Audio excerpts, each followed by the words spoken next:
Hi, I'm Olivia and this is Livy Loves Books. Welcome back to my channel.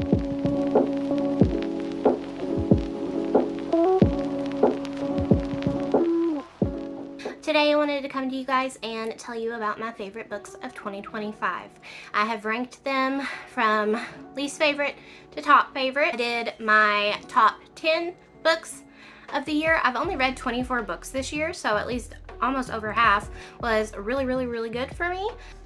Not all of them were 5 stars, but they have stuck in my brain since I've read them, and that is always the quality of a good book in my eyes. Let's start with the least favorite of the 10. I like them all. So my least favorite of the 10 was Given Our History, but once again, this was either 4 or 5 stars. I will put it up on the screen, but this was about a professor named Clara Fernsby and a boy that she used to love. She was homeschooled all her life, so she didn't have many friends, but she went to summer camp every year, and she met this boy at summer camp. They became best friends, and then they eventually fell madly in love with each other.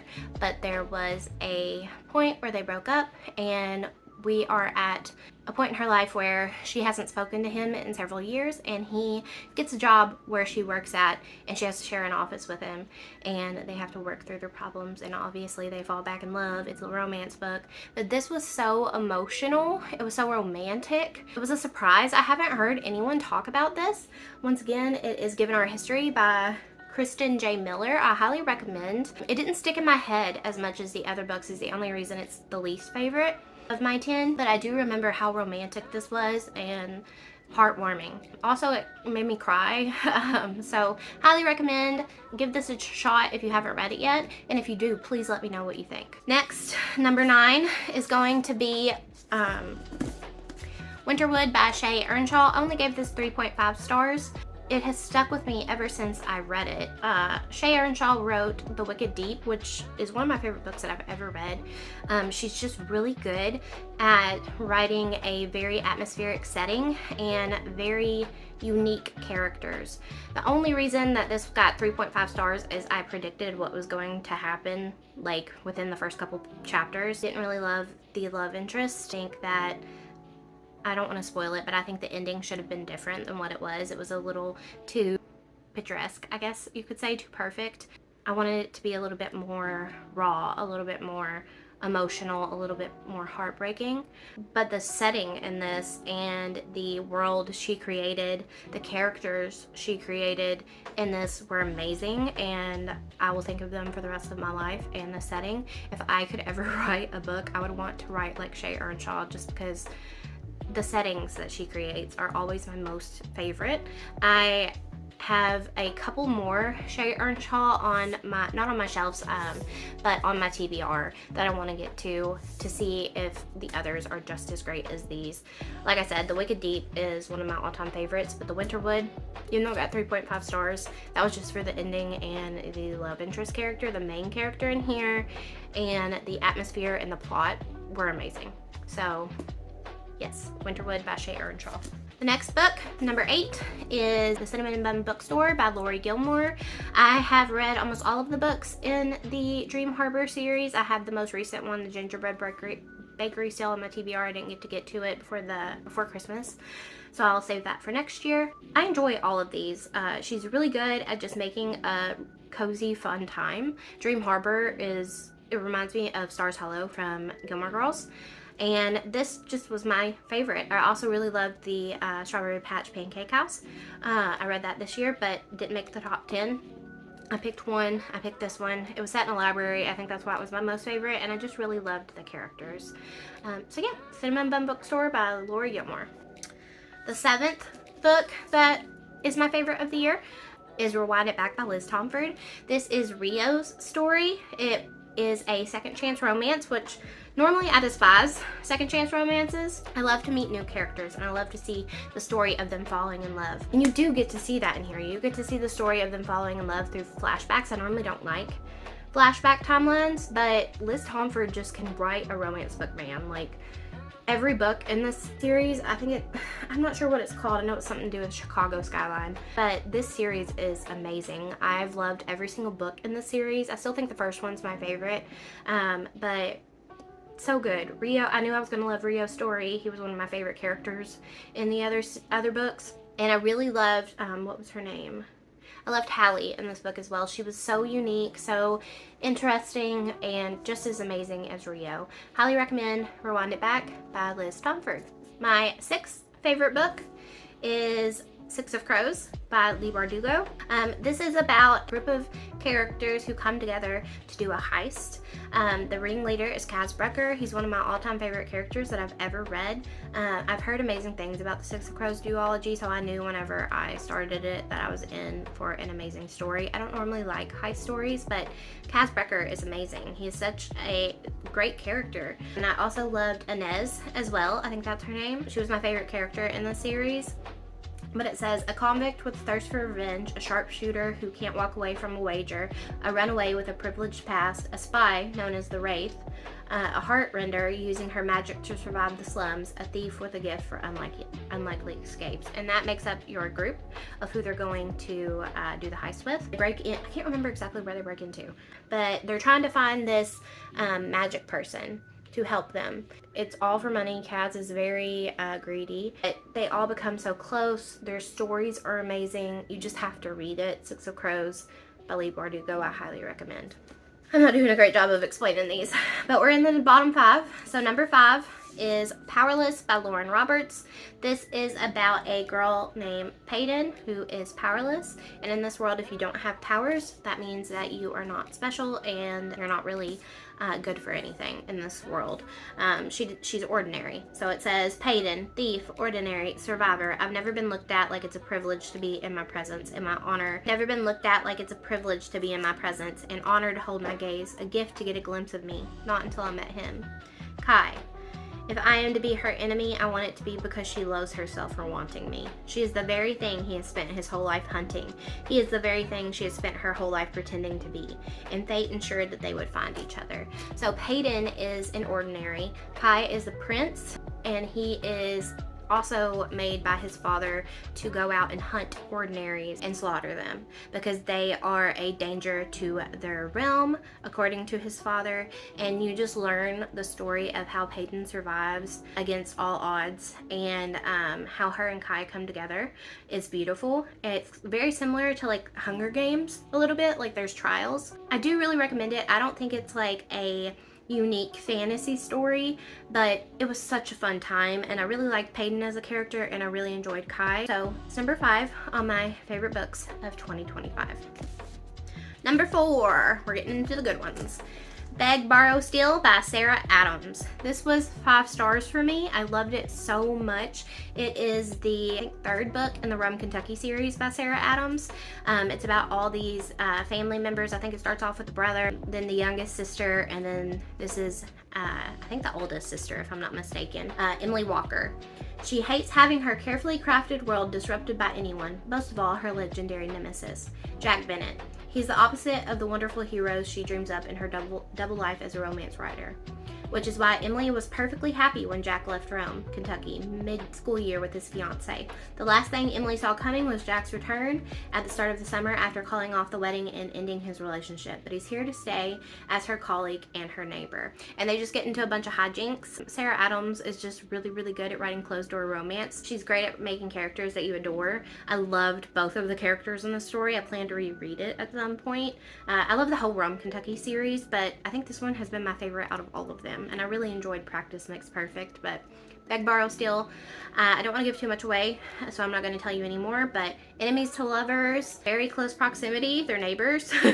It's just a good time. It's so much fun, and you just fall in love with these characters. Number 3. Number 3 is Great Big Beautiful Life by Emily Henry. I love Emily Henry. I think she's an amazing writer. I always fall in love with her characters. I just don't know. She's just, every book I pick up by her, I want to reread it as soon as I get done reading it. Like, I don't want it to end. It's so good, and this is honestly probably my favorite book of hers so far. I loved Funny Story last year, but I think this is beat it for me. This really reminded me of Seven Husbands of Evelyn Hugo, which I adored. That's one of my favorite books of all time by Taylor Jenkins Reid. So good. If you haven't read it, read it. But this is kind of the same premise. It's about these two writers who are competing at a chance to write about this really famous person who's been like in hiding for several years, and no one's ever gotten to write a memoir about her life. She also is like an heiress, so picture like Paris Hilton, but not as crazy and not in modern times. It was just so good. I don't want to say too much, but I just fell in love with these characters so much. I still think about it every single day. I think about the feeling I had when I read it, and I just want that again. I think part of the reason why I've been in such a big slump this year, I've only read 24 books total this year, which is crazy for me. Yes, I've talked to you guys about it. I've been in severe pain from chronic migraines, so that definitely hasn't helped. I've also just read some really amazing books, and if they're not giving me these feelings, then I don't want to read it. So I think that's a good thing and a bad thing. But this was so good. Highly recommend. Emily Henry is worth the hype. My second favorite of the year of 2025 is First Time Caller by B.K. Borison. I wanted to reread this book as soon as I finished it as well. I think that is the epitome of a 5-star book for me. If I want to reread it, re-experience it as soon as I finish it, that means that it was amazing. So this is a love story. It's a romance, but it's about this woman. I cannot remember her name. Hold on. Lucy Stone and Aidan Valentine are their names. A hopeless romantic meets a demoralized radio host in this cozy Sleepless in Seattle inspired love story. It really did remind me of Sleepless in Seattle. That describes it perfectly, obviously. It gives very Sleepless in Seattle vibes, but it's about this woman, Lucy Stone, who has kind of sworn off dating, not for any dramatic reason. She's just content and happy with her life as it is. She's not depressed, she's not sad. She has a daughter with her best friend. Her best friend, they were never, from what I remember, they were not romantic. He's actually gay, but they have a daughter together, and they're neighbors. She pretty much has her 2 soulmates already in her life, or at least that's what she thinks, until she meets Aidan Valentine. He runs a radio show, and it was just so unique how they meet. The characters were so amazing, and I wanted to reread it as soon as I got done with it and re-experience it. Like I said, 5 stars, highly recommend, definitely worth the hype. Okay, drum roll. My favorite book of the year was Wayward by Amelia Hart. This was a total surprise for me. I have heard about it for I want to say it came out in 2023, didn't it? Let me look. No, it came out in 2024. So I've heard about it for over a year now. I hadn't heard really any reviews of it. I just had seen it around BookTube and Book Talk. I knew it was witchy, and I knew it was about 3 family members. That's all I knew. I don't really like historical fiction, or at least I thought I didn't like historical fiction. That's what I would classify this as historical fiction, I guess. Fantasy historical fiction, maybe. But this gave me so many different feelings, and I think about it every single day since then. I picked up The Sirens by Amelia Hart as well. I cannot wait to get to it. It's just these 3 different generations of wayward women. Their last name's Wayward, and they have this magical power that's so unique. Just the painful things that they went throughout their life, it really makes you mad at men. I'm just gonna say that. The men in this book suck. But they're so strong, and their friendships and their love for each other just really shines through. I don't know how to describe this other than just amazing. It was so good. It gave me so many feelings. It made me cry. It made me mad. It made me angry. It made me feel all of the feelings. But I would reread it again. This is one book that I would love to reread. I read it in 24 hours. I could not put it down. Also, just look at this cover. That's what drew me to it. I'm not going to lie. Like, it's so beautiful and naturey. It's one of my favorite covers of all time. My sister Fallon got me this for Christmas because I wanted a book trophy. Thank you, Fallon. But I just don't have words. There is one of the women, Kate, is from 2019 is her perspective, so it's pre-pandemic. Doesn't talk about pandemic, so if that's a trigger for you, it's not in here. 1619, Alpha, I think is how you say her name. I loved that storyline. Right, 1942, Violet, Wayward. Her storyline was also so good. I loved all of them. I just cannot recommend this book enough. Please pick it up. Let me know what you think of it. And I hope you love it as much as I did. But okay, those are my top 10 favorite books that I read in 2025. Hopefully next year I will read more, so I'll have more competition between the books. I only read 24 books this year, which I've already said, but that's just crazy for me. I hope I read more. That's my goal for 2026, goodness. That's probably gonna be my, what is it called? What is the word? Anyways, my goal for 2026 is to read more books and try to be happier, hopefully less pain with the migraines. And I also want to knock down some series that I've read. That I'm reading. I'm currently in the middle of. I want to make a dent in that. I've thought about making a video of just talking about series that I'm currently in the middle of and whether I want to continue DNFing or if I need to like reread and catch up. A few of them I do really need to reread because I've forgotten what's happened. So yeah. Let me know if you would be interested in that. Please like and subscribe if you haven't already, and leave me a comment down below letting me know what your favorite book of 2025 is, so that way I can get some recommendations for next year. I also recently posted 26 books I plan to get to in 2026, so go check that out. And yeah, just please like, subscribe, comment, let me know what you want to see from me, let me know any book recommendations you have for me, and I hope you guys have a wonderful 2026 and a happy new year. Bye!